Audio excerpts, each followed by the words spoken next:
Brodes Media. What a joke this baseball team is right now as they seriously head into Atlanta and play with zero pop. They look dead. Literally dead. You're telling me in the first inning we get a run, and after that you were non-existent until the seventh? It is one of the most embarrassing top-of-the-lineup performances I've seen in a while. Kyle Schwarber, in this series, do not forget, in the first game, went 0 for 4 and struck out every at-bat.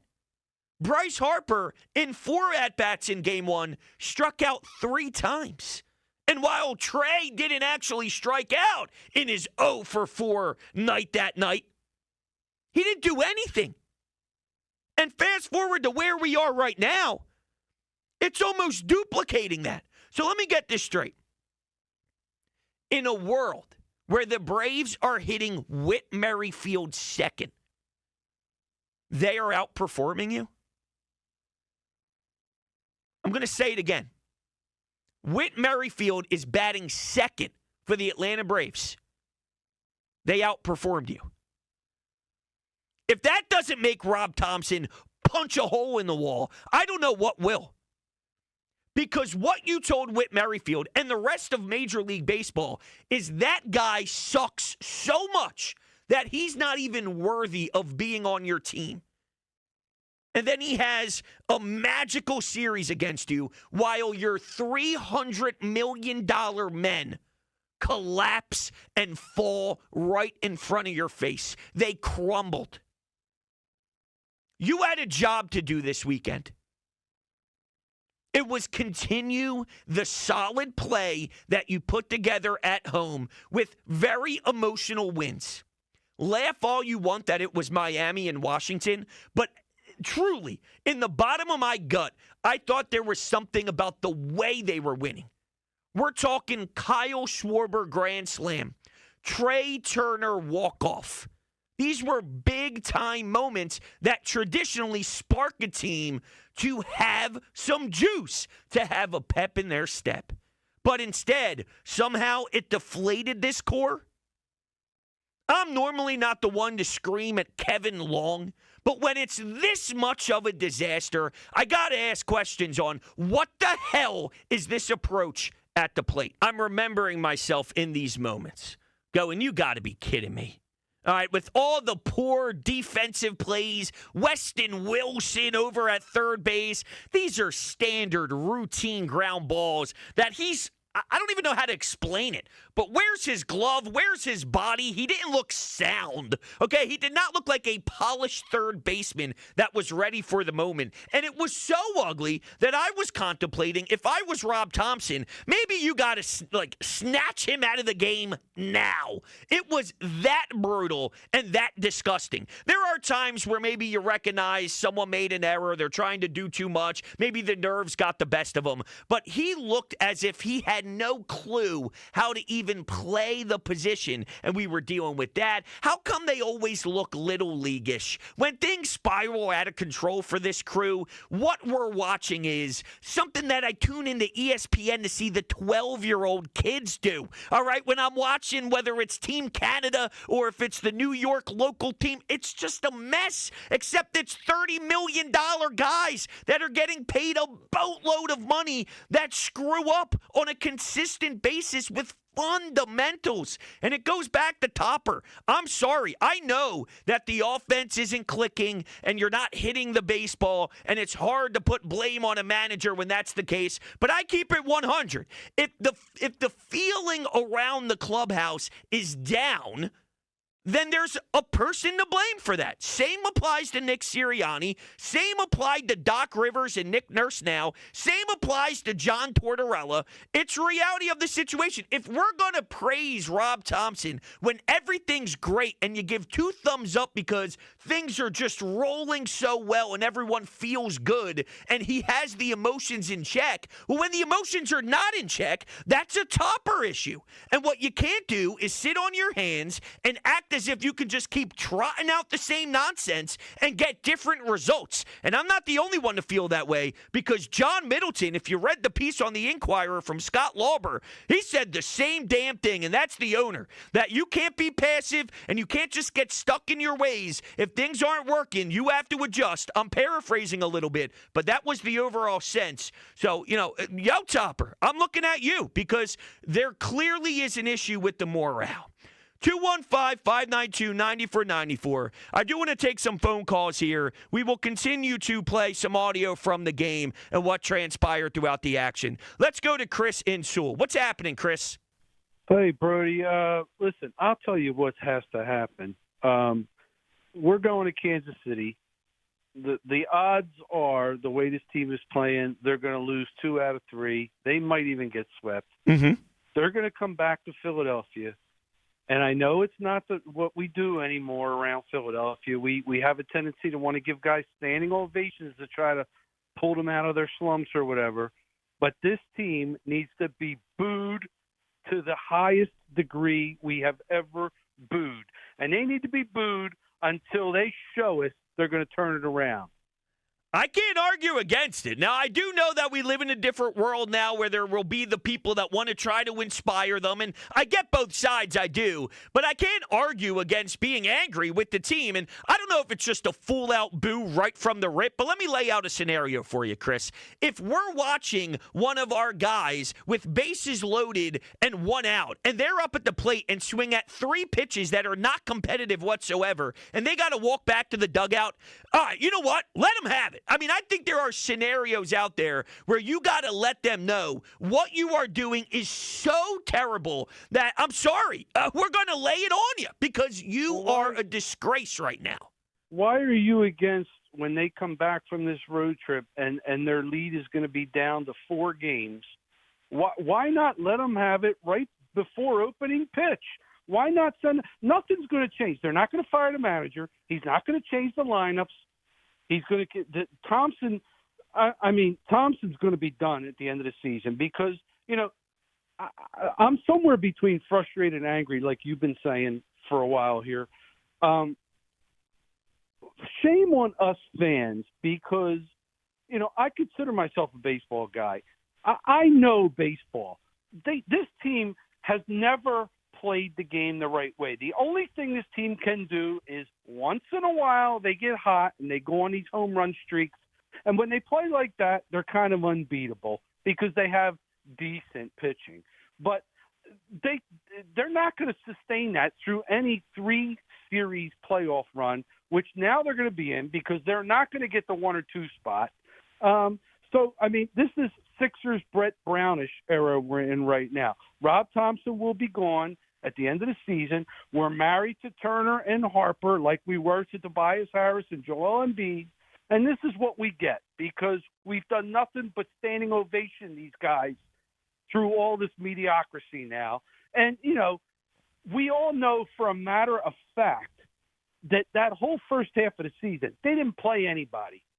I don't know if I fully agree with that, Chris, and I appreciate the phone call. There was a time where the Phillies had the best record against winning teams in all of ball. So, yeah, they were beating up on bad opponents for sure, but you don't get a 700 win percentage rate that they had by only beating bad teams. They were beating good teams. They beat the Dodgers at home and took care of business. And I can walk through a bunch of other series where they were playing good ball, and it wasn't just by the long ball. So that's what irritates me even more about this whole thing. The narrative that all they can do is hit homers and that's the only way they could win. That wasn't the case. Alec Boehm wasn't hitting 1 billion home runs when he was knocking in all those runs early on and batting cleanup. He was smoking doubles. And Bryce Harper, I heard it driving in, Scott Fransky, and he probably had a couple at-bats after this, but he was hitting since break something around 167 on fastballs since the All-Star break. This is Bryce Harper we're talking about.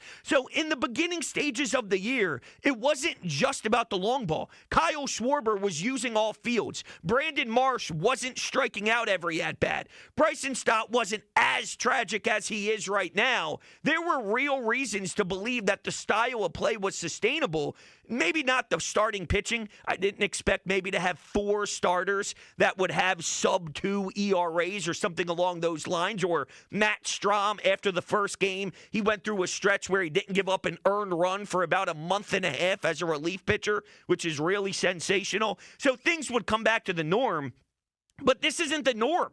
Right? You might not be a 700 win percentage type of team, but you're definitely better than this, right? You're better than this. There's got to be a happy medium here, and we're not getting it. So to go back to your booing thing, I don't know if the second they take the field against Houston at home, it's just strictly boos raining down 1,000% in their grill, but I am willing to let it fly the second something that is not acceptable in my eyes to happen. Bad at bats with runners in scoring position, or, if Taijuan Walker's getting lit up and allowing 4 runs in the first inning to establish a nothing burger for your team, then by all means, let it rip and have fun with it. But I can't just do it just because to start things off. Can I just get in on that really quick? Sure. Just because I've heard now 2 callers, and I've heard the sentiment on the station before, mention the fact that this Phillies group has never been booed before because we just give them standing ovations. First of all, the ovation happened one time for one particular player. That was an instance last year where the team was not as good as they were this year, but overall playing well. And Trey Turner, in the first year of a contract, had a really bad error in Miami, and things were not clicking for him. So the city uplifted one particular guy. That was not, the team has been unrecognizable since the All-Star break here, and so everyone gives them an ovation because they're afraid to boo. I think it's completely different. To equate the ovation for Trey Turner as the city has now been soft on this Phillies team who has been booed at the ballpark this year and will continue to get booed if they continue to play like this, I think it's apples and oranges. Okay, I can't disagree with that, for sure. I get it. I get where he's coming from, too, just because we're all mad right now, no doubt about it. But I agree. I do think a Trey Turner once-in-a-lifetime weird situation that happening doesn't mean there's different. no pressure on this Phillies team. That doesn't mean this fan base just coddles this team and goes get them next time I think it's a false idea, a false narrative that because of an ovation for one guy more than a year ago that we don't. We're not pushing this team to be better. Speaking of pressure, though, this team does not know how to handle pressure, and that's a problem because at this particular time, there's no going back to being underdogs. You are expected to win. That's where the state of the franchise is, especially with all the money John Middleton's throwing around in the roster that Dave Dombrowski built. So it's go mode. There's no going back to that fun little 22 situation that played out, and if they can't handle pressure, then we're basically screwed, and I'm starting to wonder if we are screwed. Let's go to Eric and Conshohocken. What's going on, Eric? Hey, Brodes. Dude, I totally agree with you. At this point, I think you have to put this on Topper. Just the fact that they're so lackluster at the plate, and and nobody can explain it, right? How do you explain Harper being as in the slump that he's in? How do you explain Turner in this slump? I mean, even Schwarber, how do you explain this, Brodes? I just don't get it, man. All right, so here's what I'll say about the 2 situations. You brought up Trey and Bryce, and for those 2 in particular, this is what I'm speculating. Now that I know enough about Trey Turner since he's been here, I think this is Trey Turner. I think he goes through MVP highs and he goes through super ugly, hideous lows, similar to Nick Castellanos, but in a different way. And that might be what Trey Turner is on a day-to-day basis, because when you watch from afar and you just look at box scores and stats, you don't get the full story. Now that we watch Trey enough, that may be who he is. On the Bryce front, I don't think he's healthy. I truly believe a few days ago when we didn't get an update on the lineup and it was 2 hours before first pitch and Matt Gelb let everybody know that the Phillies were waiting to see how the body responded in the batting cage, and this was coming off of not using Bryce Harper against the Nationals on Sunday, and a travel day. So 2 days off for Bryce, and we're still waiting to see how someone's body reacts after a batting cage session. I think Bryce is extremely banged up, and he's trying his best to go out there for the team. But if these are the results, I don't know if it's worth it. I think he is too. I've never seen him play like this before in my life, and I just can't imagine that he's not at this point. You know, and the guy, one of the callers at the bench, you can't bench him. You can't bench him. That's no, I know. You know what it comes down to, Eric, and I appreciate the phone call. Desperation and frustration. When you're desperate, you look for anything to try and inspire the team. And for this individual who called in and wanted to bench Bryce Harper, it's you are so down bad, you start to think irrationally.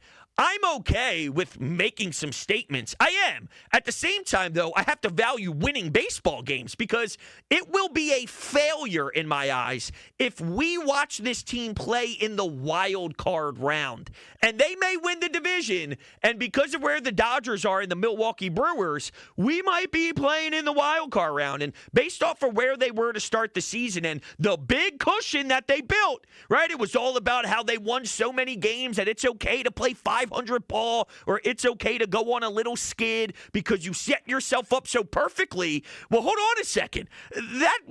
When we went into the equation, that did not factor in a wild card round. It was, okay, yeah, we get it. You won't keep up that pace forever, but you still better get a damn bye. So if you don't, I'm going to criticize them even more than I already have.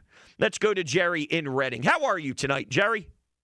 Good, man. How about yourself? I am trying my best to keep my sanity. Hey, I was listening to the game tonight, and I heard Kevin and Scott make mention to a stat that blew my mind, that Trey Turner went 0 for 11, and the first four hitters went 2 for 32, I think was the exact stat number. Now, can you explain that? No, you can't explain that. But my question is, as Thompson being the manager, do you go, all right, well, maybe Trey doesn't hit second, maybe Schwarber doesn't hit first, maybe Bryce doesn't hit third? I'm okay with that. Jerry, I'm okay with that. At this point, this isn't working. So if you wanted to get weird and you wanted to get – but this is what Topper will say.